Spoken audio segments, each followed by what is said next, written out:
Good morning students. I welcome you all to 31st last day of this month और इसमें हम 47th session हम कर रहे हैं इस वीडियो का और आज हम पेपर 2 का आंसर हम डिस्कस करने वाले हैं. So very very important for you. And आप जैसे कल हमारा क्लास नहीं हो पाया तो एक दिन मिस हो गया था, तो आप वो जो पुरानी वाली जो क्लासेस है वो जाके देख लीजिए जो नए स्टूडेंट्स हैं.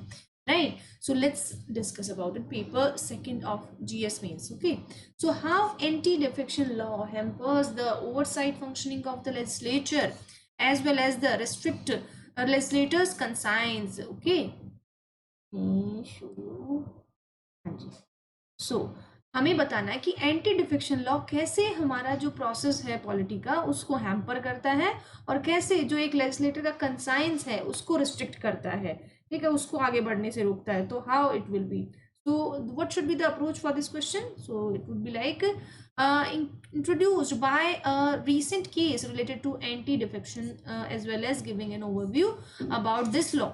मैंने आपको ये 250 वर्ड्स में ये आंसर लिखा है, तो मैं आपसे चाहती हूँ कि आप इसको 150 वर्ड्स में लिखें और एक एग्जाम्पल जो रीसेंट एग्जाम्पल वो आप अपनी तरफ से ऐड करेंगे, ठीक है.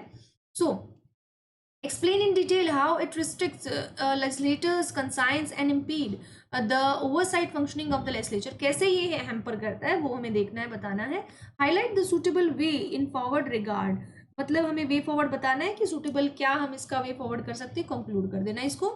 सो कर्नाटका रेबल एमएलए केस जो लास्ट ईयर हुआ था, मैंने वो एग्जांपल लिया है. आप राजस्थान वाला की एग्जांपल लिखेंगे, right.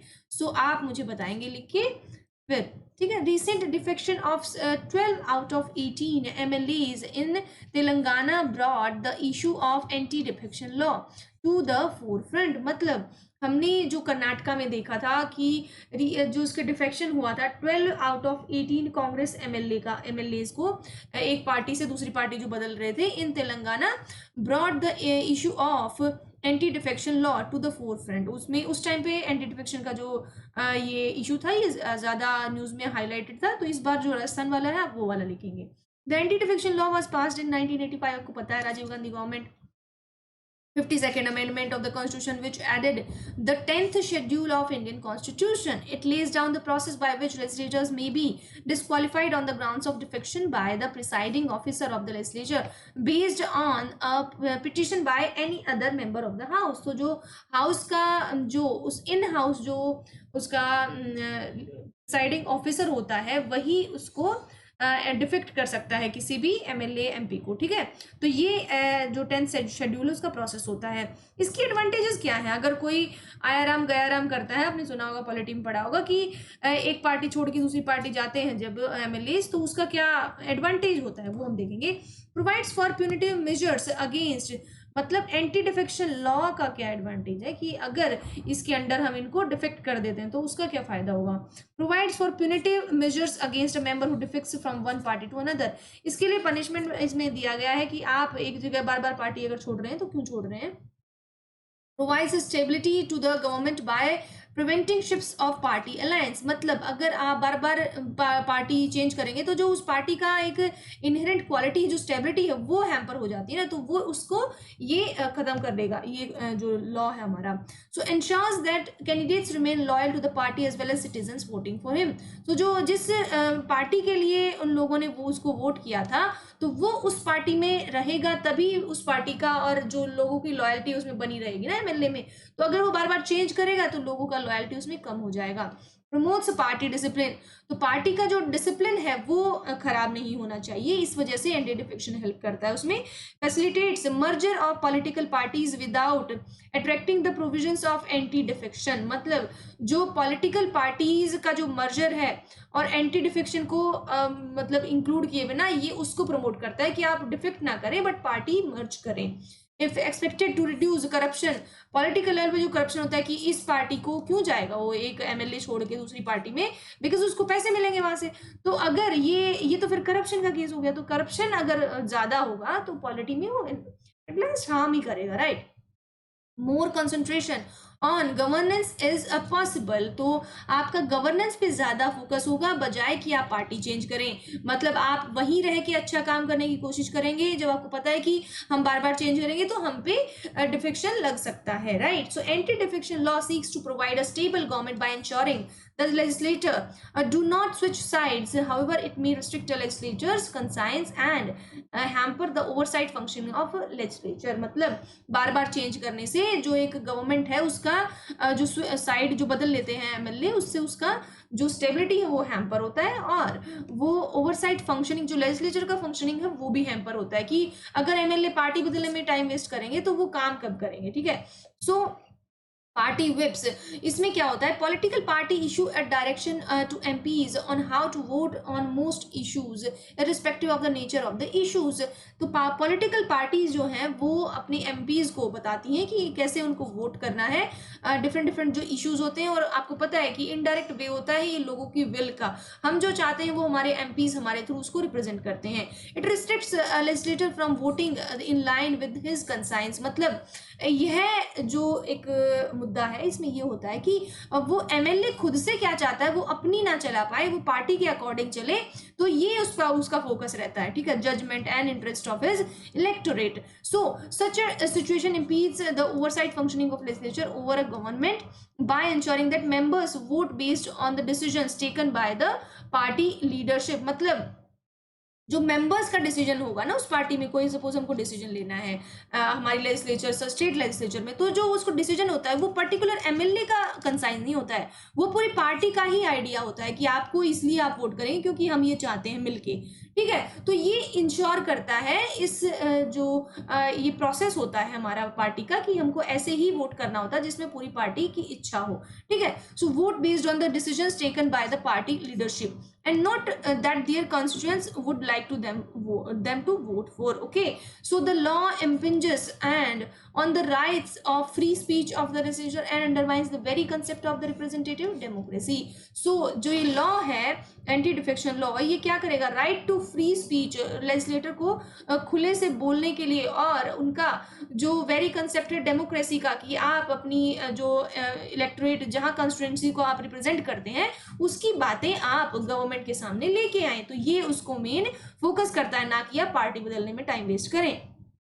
The loyalty of the legislator to the constituency should be given primacy। मतलब अगर एक constituency के लोगों ने आपको वोट देके आपको जिताया है तो आप उनके लिए फेथफुल रहें, आप उनको धोखा ना दें कि आज आपने मुझे इस पार्टी के लिए वोट दिया था बट मैं अपने फायदे के लिए अपनी पार्टी बदल रहा हूँ।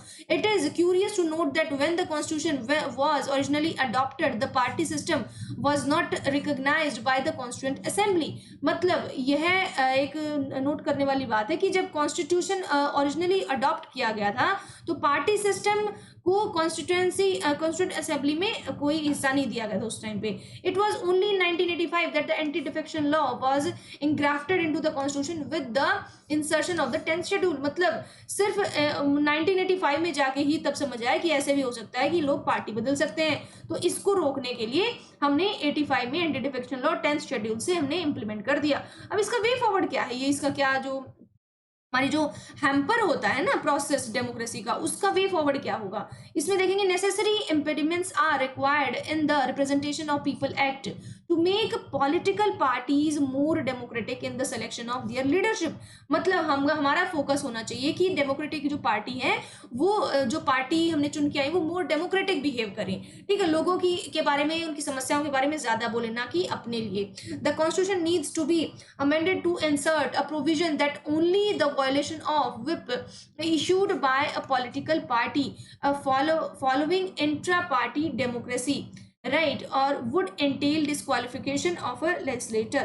मतलब क्या है कहने का कि जो पार्टी होती है वो डेमोक्रेटिक वे होता है सिलेक्शन का लीडरशिप में, उसको ज्यादा उस पर फोकस करें, ठीक है। और इसमें the constitution needs to be amended insert of a provision that only the violation of a whip. इसमें मतलब अगर इसमें जो पार्टी बदली जाती है बार बार उसकी वजह से अगर वो चेंज करता है तो वायलेशन होगा आपका कॉन्स्टिट्यूशन का, तो issued by a political party following a inter party democracy would Intel disqualification of a legislature. तो मतलब इंटर पार्टी जो डेमोक्रेसी है वो जो प्रोसेस है वो हैम्पर ना हो बाय दिस चेंजिंग प्रोसेस, कि आप एक पार्टी छोड़ के दूसरी पार्टी में जा रहे हैं तो कॉन्स्टिट्यूशन का जो मेन कोर है वो उससे हैम्पर ना हो।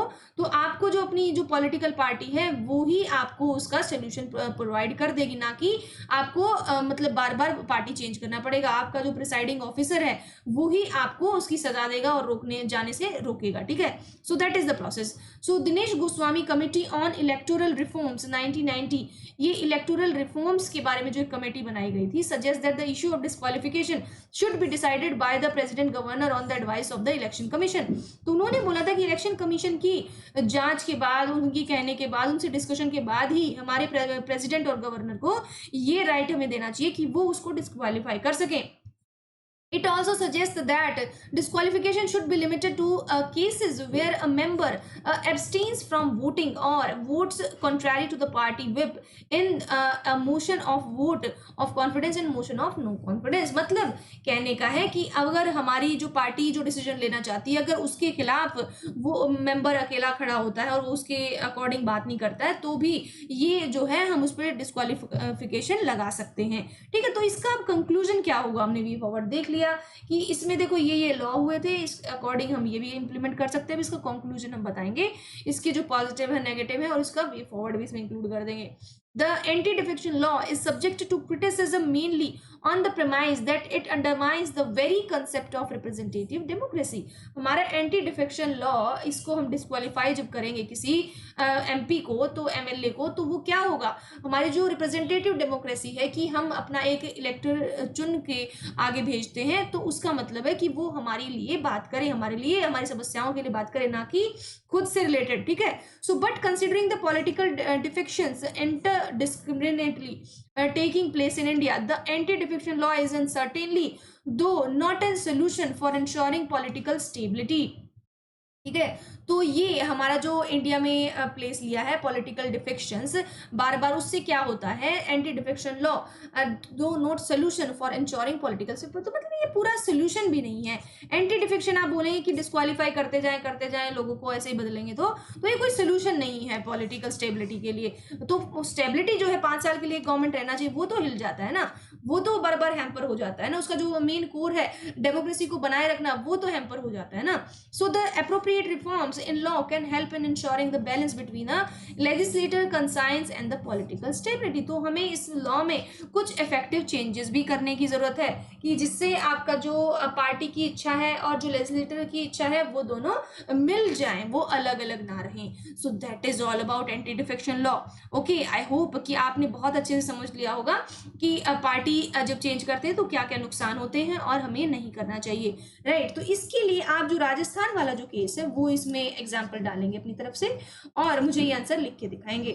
सो this is all about the class, this is me Nidhi Singh, I have been teaching UPSC CSC students. Okay, so Twitter पे, फेसबुक पे, इंस्टा पे मुझे फॉलो कर लीजिए, मेरा चैनल को सब्सक्राइब कर लीजिए for this amazing sessions. Okay, और ये देखिए अभी मैं मन की बात, हमारा एक सेशन अभी आने वाला है, तो मेरे चैनल को सब्सक्राइब कीजिए, इसको और बढ़ाइए, आगे फॉलो कराइए, ठीक है। और हम इसमें मन की बात लाते रहेंगे और आपसे आपकी जो मन की बात है हम वो जानने की कोशिश करेंगे और आपको गाइड करेंगे, ठीक है। सो आप मेरे साथ बने रहिए अनअकैडमी पे, मॉर्निंग 11 AM 6 PM और यूट्यूब पे 10 AM and 4 PM। So this is all about today, thank you so much.